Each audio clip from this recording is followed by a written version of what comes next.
মাধ্যমে আমরা আল্লাহ তাআলাকে পেয়েছি এবং প্রিয় নবীকে পাওয়ার মাধ্যমে আমরা সমগ্র মানব মণ্ডলী আসলে মানবতা ফিরে পেয়েছি, ইসলামকে পেয়েছি। বর্তমান সরকার বিএনপির তারেক জিয়ার সরকার জঙ্গিবাদীদেরকে প্রশ্রয় দিচ্ছে, ওদেরকে নিয়ে বৈঠক করছে, ওদেরকে নিয়ে ইসলামের নামে যে জঙ্গিবাদ উগ্রবাদ আছে সেগুলোকে প্রশ্রয় দিচ্ছে।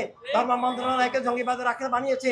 এখানে এরা প্রেরণের দুশ্মন, এরা প্রেরণের শান শুভাগম্য অধিকার স্বীকার করে না, এরা কলমা স্বীকার করে। ঈদে আজমকে যারা হচ্ছে বেদাত বলতেছে বা এটা পালন করা যাবে না, এটা যারা বলতেছে এরা মূলত হচ্ছে মূর্খ।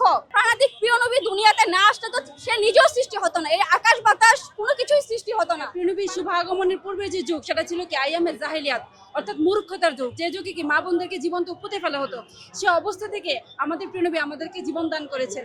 সেই প্রিয় নবীকে পাওয়ার শুকরিয়াকে আমরা উদযাপন করব না? আজকে বাংলাদেশ সহ বিশ্বের বিভিন্ন রাষ্ট্রে কিন্তু প্রিয় নবীর শুভ আগমনকে কেন্দ্র করে আনন্দ জশ্নে জুলুস উদযাপন হচ্ছে। আমরাও প্রিয় নবীর শুভ আগমনকে ঈদে আজম হিসেবে উদযাপন করছি, কারণ ঈদ মানে তো খুশি এবং আজম হচ্ছে সর্বোচ্চ খুশি।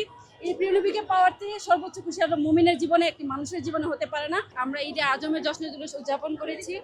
এটা মূলত প্রাণাধিক প্রিয় নবী সাল্লাল্লাহু আলাইহি সাল্লামের শুভ আগমনকে কেন্দ্র করে। আল্লাহ তাআলা নিজেই কোরআনে ঘোষণা করেছেন সূরা ইউনূসের 58তম আয়াতে যে আল্লাহ তাআলার রহমত এবং অনুগ্রহ প্রাপ্তিতে তোমরা শুকরিয়া এবং আনন্দ উদযাপন করো। তো প্রিয় নবী তো রাহমাতুল লিল আলামিন, প্রিয় নবী তো সমস্ত রহমতের মূল। প্রিয় নবীকে পাওয়াই তো আল্লাহ তাআলাকে পাওয়া। আমরা যদি প্রিয় নবীকে না পেতাম তাহলে কি আল্লাহ তাআলাকে পেতাম? আল্লাহ তাআলার যে পথ, আল্লাহ তাআলাকে কিভাবে সন্তুষ্ট করতে হবে, কিভাবে আল্লাহ তাআলা আপন হওয়া যায়, তা তো আমরা কোনো কিছুই পেতাম না। ঈদে আজমকে যারা হচ্ছে বেদাত বলতেছে বা এটা পালন করা যাবে না, এটা যারা বলতেছে এরা মূলত হচ্ছে মূর্খ। প্রাণাধিক প্রিয় নবী দুনিয়াতে না আসলে তো সে নিজেও সৃষ্টি হতো না, এই আকাশ বাতাস কোনো কিছুই সৃষ্টি হতো না। প্রিয় নবী আইয়ামে জাহিলিয়াত থেকে আমাদেরকে উদ্ধার করেছেন এবং প্রাণাধিক প্রিয় নবীর শুভ আগমন শুধুমাত্র মুসলিমদের জন্য নয়, সারা মানব মণ্ডলী প্রত্যেকটা ধর্মের মানুষের জন্য রহমত কল্যাণ।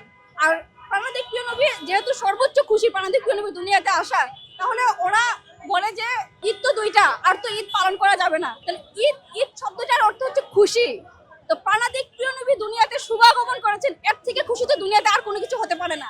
যারা এটার বিরোধিতা করে তারা মানতে হবে তারা মুসলমান না, তারা মানুষই না, তারা মানুষের কাতারেও পড়ে না। কারণ প্রাণাধিক প্রিয় নবী আল্লাহ তাআলার যাদের পাকে নূর, আর নূর হতে সৃষ্টি।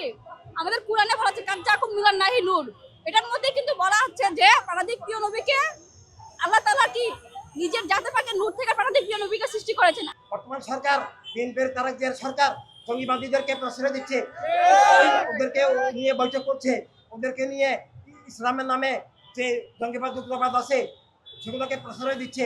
ধর্ম মন্ত্রণালয়কে জঙ্গিবাদের আখ্যা বানিয়েছে। এখানে এরা প্রেরণের দুশ্মন, এরা প্রেরণের শান শুভাগম্য অধিকার স্বীকার করে না, এরা কলমা স্বীকার করে। ধর্মমন্ত্রী বলেছেন বলে আমরা ফেসবুকে দেখেছি যে মুহাম্মদ রাসূলুল্লাহ সাল্লাল্লাহু আলাইহি সাল্লাম কলমার সময় শুধু লা ইলাহা ইল্লাল্লাহ বলতে হবে। এই জন্য প্রেরণের থেকে বিচ্ছিন্ন করে আল্লাহ তাআলা থেকে বিচ্ছিন্ন করার ষড়যন্ত্র চলতেছে। তাই আমরা ঈদে আজমের 12 রবিউল আউয়াল শুধু অনুষ্ঠান করলে হবে না, প্রেরণের দেওয়া শ্রেষ্ঠের নামে শ্রেষ্ঠের আলোকে মানব জীবনের সংজ্ঞা, জীবনের সত্য মানব সত্তা ফিরিয়ে আনতে হবে। যে মানুষে মানুষে ভাষা করতে শ্রেষ্ঠ লিঙ্গ বা বর্ণের ভিত্তিতে বৈষম্য করা যাবে না।